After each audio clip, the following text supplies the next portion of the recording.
Paolo è stato arrestato a Gerusalemme. La folla nel Tempio ha tentato di linciarlo, il tribuno della corte è intervenuto, l'ha salvato, ha scoperto che è un cittadino romano e quindi non sa come procedere.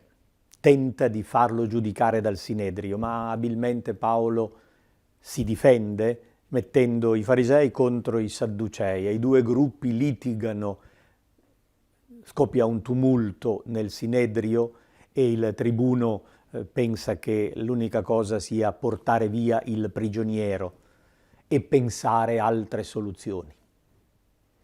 Nel capitolo 23 degli Atti degli Apostoli, in cui si raccontano questi episodi, troviamo un particolare molto importante, una esperienza mistica che l'Apostolo Paolo vive proprio durante questa detenzione nella fortezza Antonia. Quella notte, dopo il tumulto nel Sinedrio, il Signore Gesù venne accanto a Paolo e gli disse: «Coraggio, come hai testimoniato per me a Gerusalemme, così è necessario che tu mi renda testimonianza anche a Roma». Fino a questo momento la prospettiva di Paolo era andare a Gerusalemme. Adesso che è arrivato a Gerusalemme, che è stato arrestato proprio nel punto dove avvenne il processo a Gesù, nel pretorio, Paolo riceve un'altra prospettiva: andare a Roma.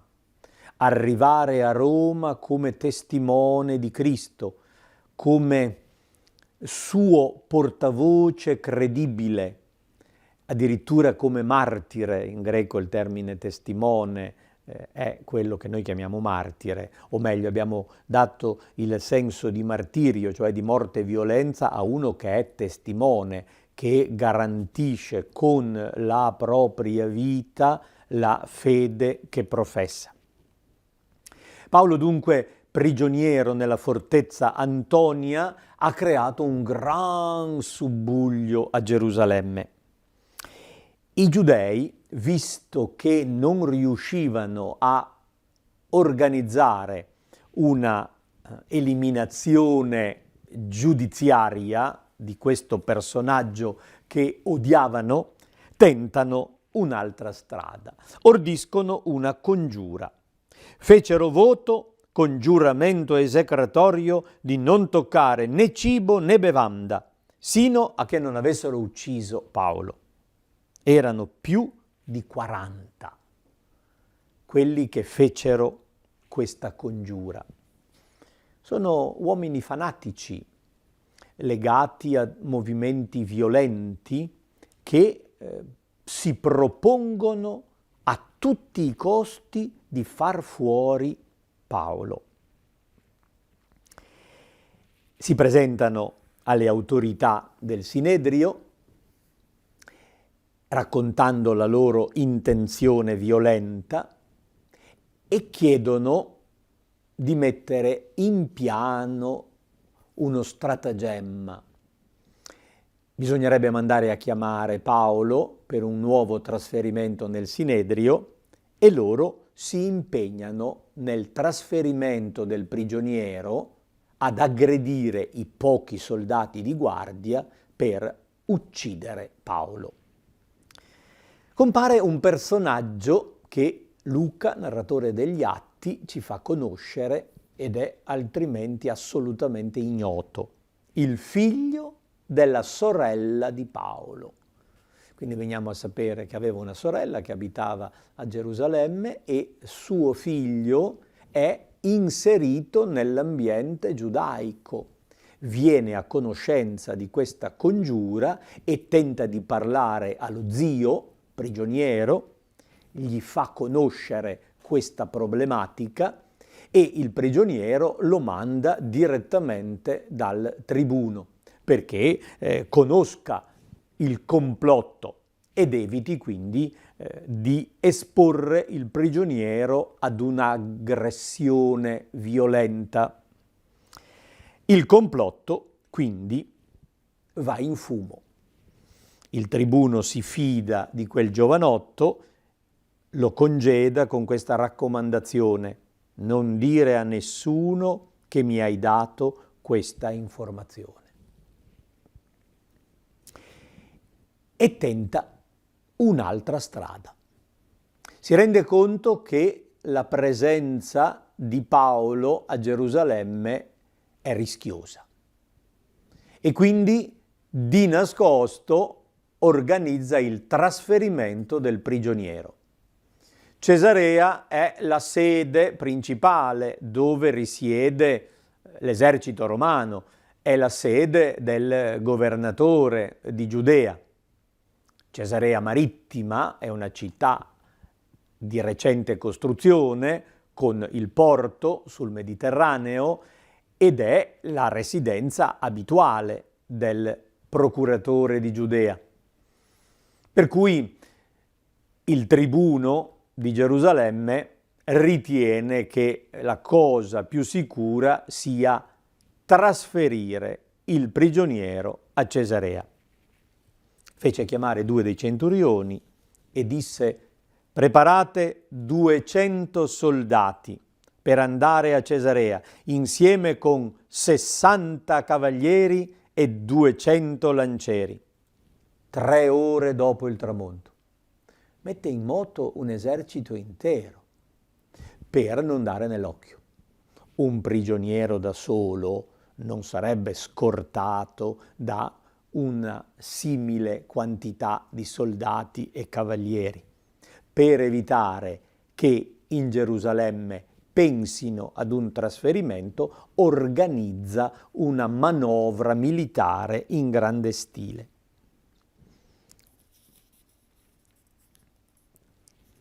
A questa truppa viene affidato Paolo perché sia condotto sano e salvo dal governatore Felice a Cesarea.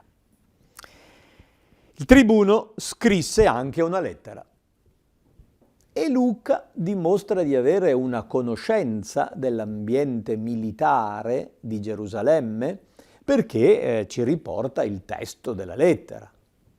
Non è detto che la conoscesse direttamente, con l'abilità del narratore ellenista immagina quello che avrebbe potuto dire il tribuno. In fondo è un riassunto dei fatti che noi già conosciamo. Claudio Lisia, all'eccellentissimo governatore Felice, salute. È un'occasione però per conoscere lo stile di un messaggio ufficiale fra capi militari romani. Veniamo a sapere che il tribuno si chiama Claudio Lisia e che il governatore è Antonio Felice. Quest'uomo è stato assalito dai giudei e stava per essere ucciso da loro, ma sono intervenuto con i soldati e l'ho liberato, perché ho saputo che è cittadino romano.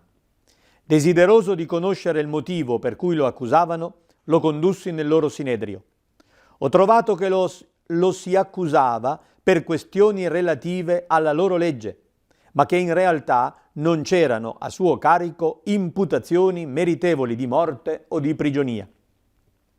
Sono stato però informato di un complotto contro quest'uomo e così l'ho mandato da te, avvertendo gli accusatori di deporre davanti a te quello che hanno contro di lui. Sta bene. Sinteticamente ci ha riferito di nuovo quello che già sapevamo. Secondo gli ordini ricevuti, i soldati presero Paolo, lo condussero di notte ad Antipatride e lì avviene il cambio della guardia. Tutti quei soldati tornano in Gerusalemme e il mattino dopo solo i cavalieri proseguono con Paolo finché arrivano a Cesarea. Consegnano la lettera al governatore, il quale, dopo averla letta, domanda a Paolo chi è, da dove viene, che cosa fa. Ti ascolterò quando saranno qui anche i tuoi accusatori. non si interessa del caso, lo ritiene una banalità, lo fa mettere in prigione nel pretorio, fatto costruire da Erode, e aspetta che si presentino gli accusatori. Infatti, nel frattempo, il tribuno Claudio Lisia aveva informato il Sinedrio che Paolo era stato trasferito a Cesarea. E quindi la mossa di quei 40 che volevano eliminarlo a tutti i costi fallì. Avevano fatto voto di non mangiare più finché non l'avessero ucciso. Se hanno mantenuto il voto sono morti di fame. Altrimenti hanno violato il voto che avevano fatto. La loro intenzione è andata frustrata. Il Sinedrio deve organizzare un'altra metodologia per far tacere Paolo e assoldano un retore, un grande avvocato, che tenga una requisitoria per mostrare al governatore Felice la colpevolezza di questo imputato. 5 giorni dopo, a Cesarea, arrivano il sommo sacerdote Anania, con alcuni anziani e soprattutto con un avvocato di nome Tertullo, il quale comincia un discorso melenso e adulatorio, dove fa l'elogio del governatore in modo stucchevole. Luca accompagnava Paolo in quel tempo, era a Gerusalemme con lui e si è trasferito a Cesarea con lui e ha avuto modo, se non di essere presente a queste udienze, di incontrare persone che c'erano ed è stato informato direttamente da persone presenti nell'ambiente del pretorio su ciò che avvenne e con abilità letteraria ricrea il possibile discorso dell'avvocato Tertullo. La lunga pace di cui godiamo grazie a te e le riforme che ci sono state in favore di questo popolo, grazie alla tua provvidenza, le accogliamo in tutto e per tutto, eccellentissimo Felice, con profonda gratitudine. Ma per non trattenerti troppo a lungo, ti prego di darci ascolto brevemente nella tua benevolenza. Abbiamo scoperto che quest'uomo è una peste. Fomenta continue rivolte fra tutti i giudei che sono nel mondo ed è capo della setta dei Nazorei. Ha perfino tentato di profanare il Tempio e noi l'abbiamo arrestato. Interrogandolo personalmente, potrai renderti conto da lui di tutte queste cose delle quali lo accusiamo. Il discorso è estremamente sintetico, naturalmente nella realtà fu molto più lungo. In sostanza Tertullo dice che Paolo è una peste. Proprio nel senso di pestilenza, epidemia. La definizione è azzeccatissima. Lo volevano presentare in una luce negativa, ma nello stesso tempo sono riusciti a cogliere la potenza di Paolo, che come una infezione fa passare il messaggio evangelico. Quest'uomo è una epidemia. La sua parola contagia. Chi lo incontra viene preso. Basta che noi capovolgiamo l'immagine negativa e la facciamo diventare positiva e ci rendiamo conto di come avevano perfettamente capito la potenza che Paolo emanava come capacità di convinzione, di attrarre persone, di portare le persone alla verità di Cristo. Crea continue rivolte. Sì, effettivamente questo era vero, perché dove arrivava la sua predicazione creava subbuglio, nel senso che metteva le persone in una certa posizione verso Cristo e urtava la sensibilità dei giudei che rifiutavano Cristo. Sbaglia Tertullo nel qualificarlo capo della setta dei Nazorei o dei Nazareni. E qui troviamo l'indicazione precisa. Un giudeo non lo chiama cristiano, chiama Paolo un Nazareno, un termine dispregiativo per indicare Gesù come abitante di un paesino sperduto nella campagna. Oppure una variante di Nazareth potrebbe essere quella di Nazir o Nazireo, inteso come consacrato. Gesù sarebbe stato un consacrato e questi sono i Nazorei, una setta. In greco si adopera il termine airesis. Airesis è eresia, cioè parte, gruppo. Vengono considerati un gruppo settario di cui Paolo pensano sia il capo, probabilmente perché è l'uomo più attivo, più famoso, quello che ha dato più importanza a questa predicazione. Quando il governatore fece cenno a Paolo di parlare, egli tenne un altro discorso.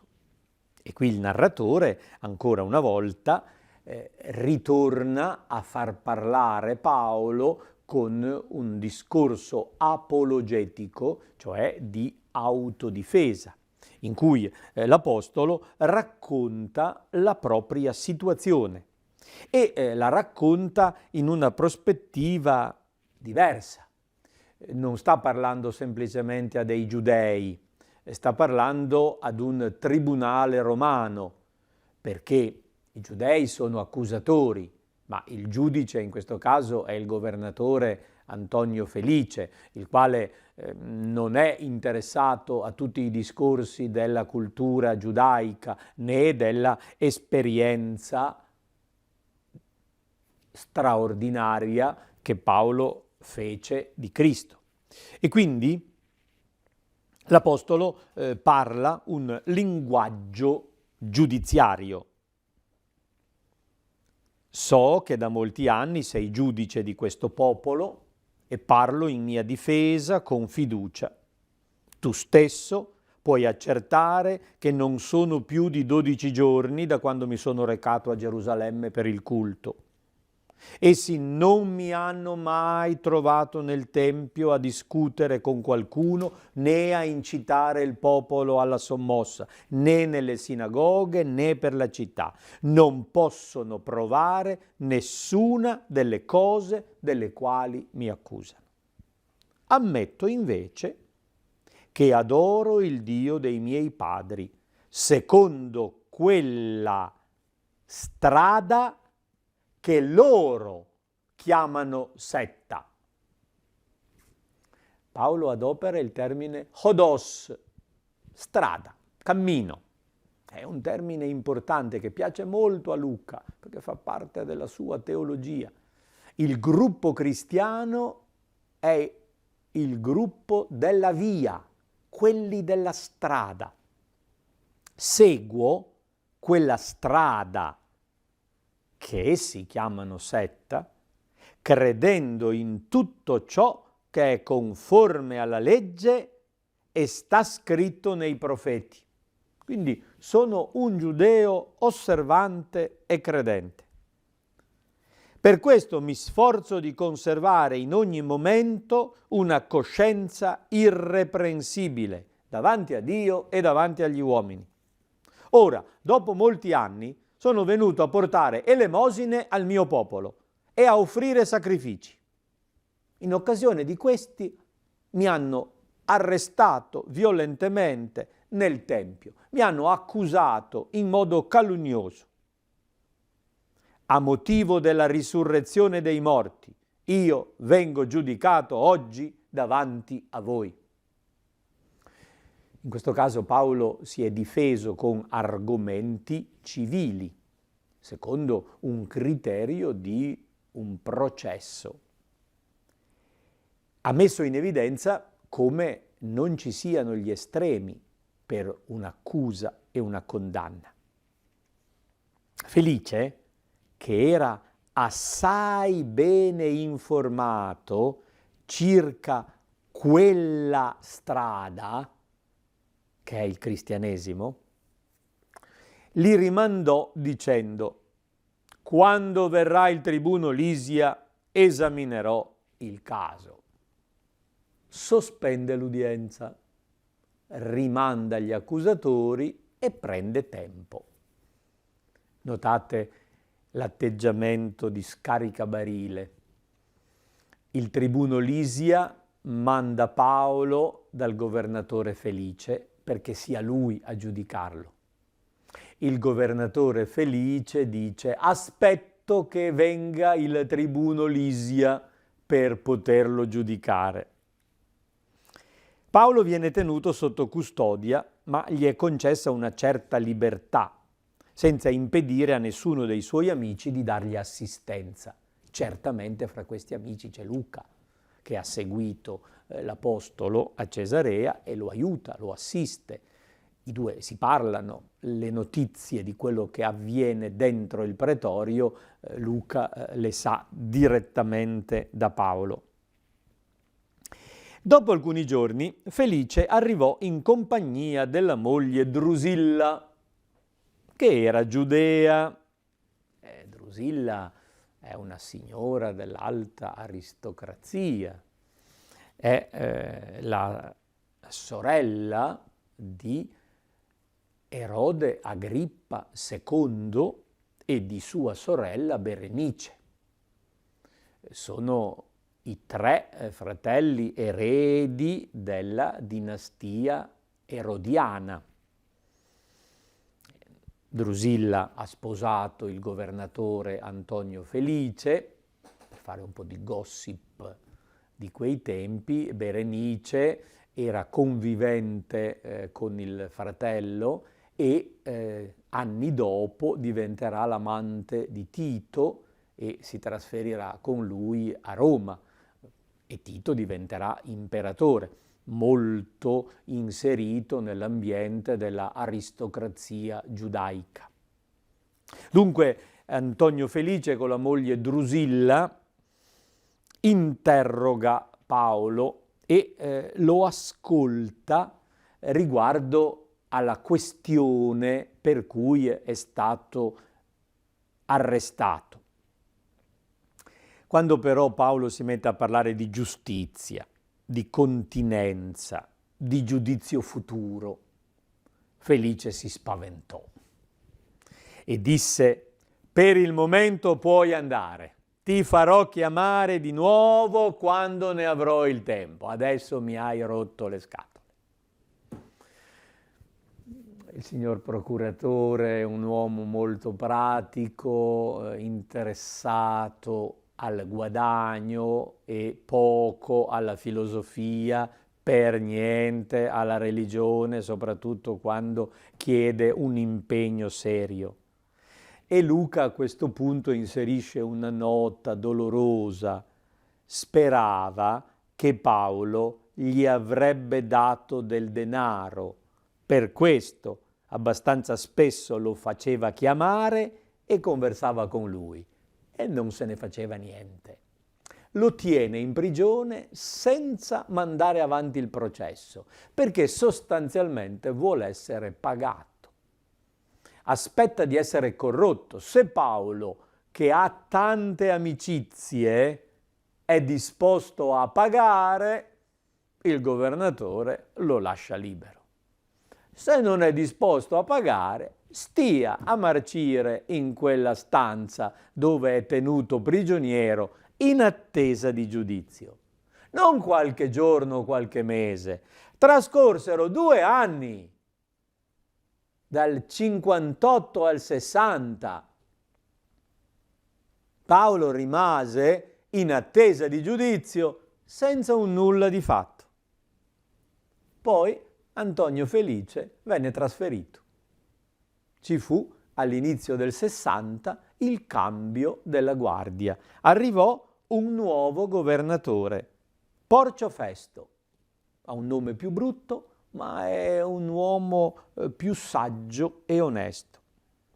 Felice lasciò Paolo in prigione per far piacere ai giudei e quindi il nuovo governatore, Porcio Festo, si trova fra i tanti problemi che deve risolvere anche il caso del prigioniero Paolo.